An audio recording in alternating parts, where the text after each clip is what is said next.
Hey guys, Andy Yen, spoken label. My friend here, Lucy Heuschen. Now, we've already had a lot of trouble here today, me and Lucy have, with this, where we've been trying to record some of Lucy's pieces, and it's been crashing very spottily as well. Now, you've heard part one, you heard we had some trouble with that as well, but I think it's just dodgy internet connections today, probably my side. Now, on part two, as always, Lucy's going to do a few pieces for us from her new collection. I presume you're going to do more for your new book anyway, Lucy, but I'll trust you anyway. So take it away, my friend. Uh, Thank you so much. And yeah, I'm really grateful to Andy and Spoken Label for having me on the show. I'm very happy to be here. So I'm going to read you some poems from this beauty. Back to front on your screens, probably, but there you go, Daughter of Fire, out from Yaffle Press just in April this year. And I'm going to read half a dozen or so poems just to give you a flavour of the book. And yeah, enjoy. So the book is, as we talked about Margaret of Anjou, the medieval 15th century Queen of England, Shakespeare's She-Wolf of France. But the book tells a much bigger story than that about the treatment and naming and maligning of women and the seizing of their own power back to women over time. I'm going to start with one of the poems we talked about last time in part one of Andy's favourites, I think, and this is Where Are All the Women? For Christine de Pizan, first professional female writer in Europe. The children are gentled, the taper snuffed, but my mind persists in its gloaming, my question a flame I cannot quell with all my reading. Etienne would smile on such evenings, nurse the fire. If I had known how he would fade so far from home, I would have attended to the ballad of his breath. Still, I'm not lonely, with a home to keep, family to feed, study when I can, the pursuit of reason, rectitude, and justice. And my great question, where are all the women? Dear Christine, the answer is outside your door. The paysanne and her flock, the artisan and her brush, the abbess and her novices steeped in prayer. Look to the ladies who'd give all their gold to see their virtues extolled in verse, to sit with Mary in the house of praise. You do not read women? They've not been written, but they can be. They can be, and you will write them, not as clay, rib, or branch, but creators of cities. So Margaret came to England as a 15-year-old bride. She was brought across by the 50-year-old, I believe, around that, Duke of Suffolk. They weren't lovers, as Shakespeare has it, so I believe, but certainly this young queen learning the ropes needed an advisor, a companion, and quite possibly a friend missing her family. I can well imagine.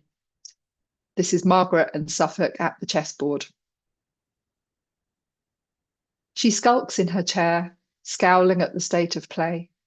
A finger hovers over red and white. Her eye is bright for the game, but she lacks strategy, patterns she should predict, sacrifices she could make. She watches him take piece after piece, and now he's by her side with all the gambits he knows. He reaches over her shoulder. Warm skin covers hers. Like this. She wants to see every move laid out to the checkmate. It is silly, n'est-ce pas, this rule that only the king can leap. So Margaret became one of the real main players in the Wars of the Roses that went on for the best part of 2 decades. She waited 8 years of that period to have a son, which she eventually did, Edward of Westminster. And one of the real criticisms people have of her was the job she did of raising this boy. Margaret became, in Game of Thrones, famously a role model for Cersei Lannister, and her son, allegedly the model for Joffrey, very infamous character indeed. Was it all real? What else could a medieval queen have raised her child to be but a warrior? This is a lesson. Fair son, what death shall these two traitors die? The men watch, quiet as mist on the battlefield. Edward wriggles to his feet, staying close enough that she could touch his hair, blow dust specks from his cheek. She does not move. She notices new freckles. Always outdoors, this one, hunting down liverel. Excellent training, but time for bigger prey. His instructions, when they come, are what she hoped to hear. The axe, Lady Mother, let them die by the axe.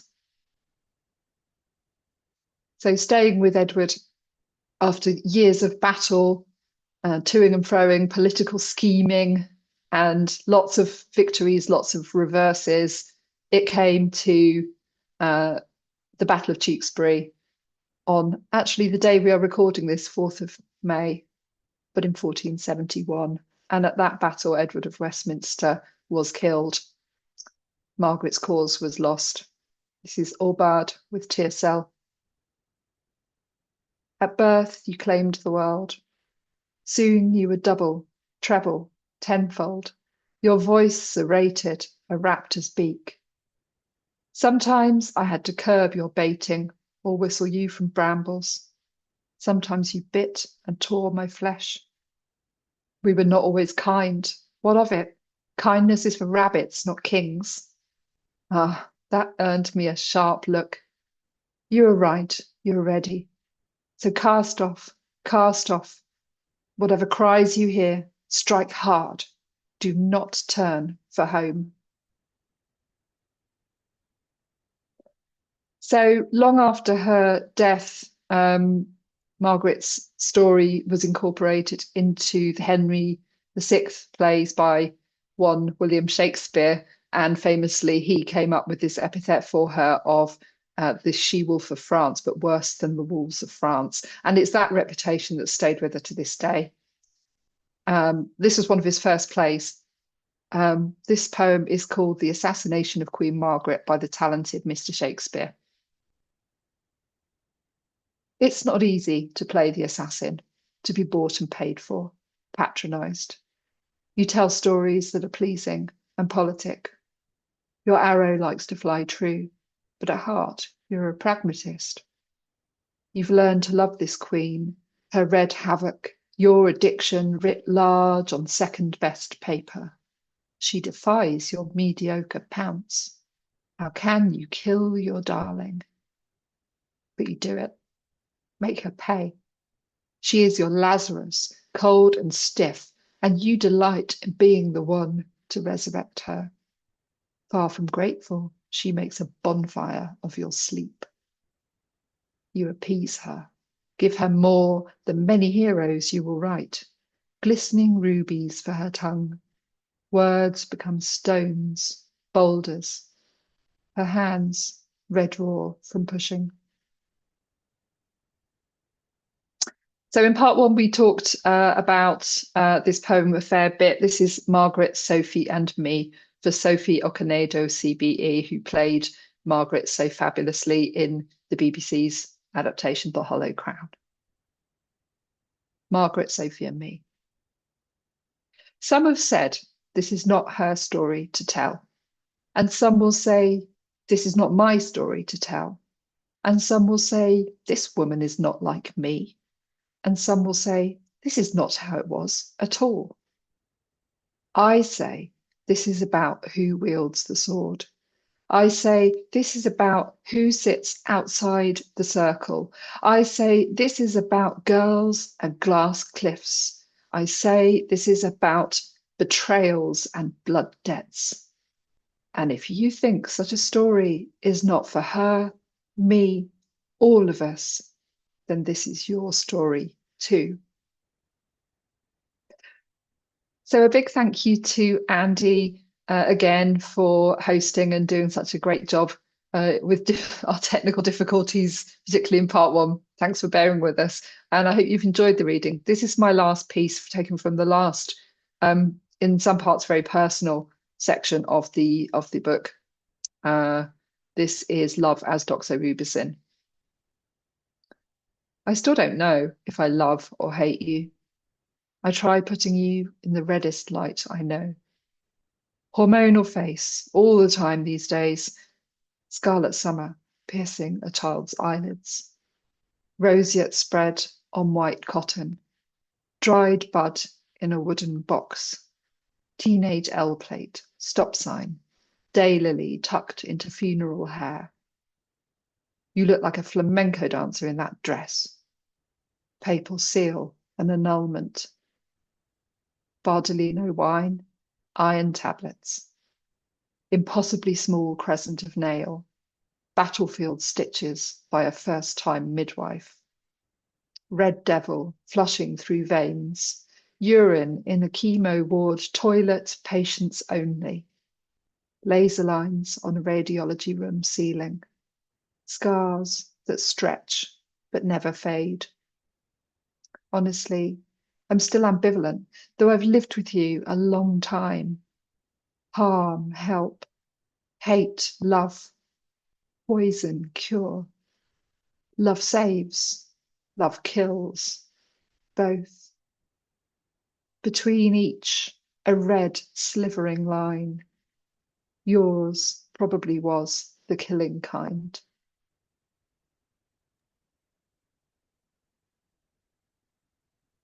Fantastic, Lucy. That was a really, really good set then. Really, really powerful indeed. So I think you made a really good choice at the ending of that as well with that last piece as well then. I'd forgotten, like I said, because I've been researching this during the week of Margaret. Like, obviously nowadays we'd look at things as 15 as being quite a shocking age, really. But it was probably about the accepted standard, really, probably back then, wasn't it, really?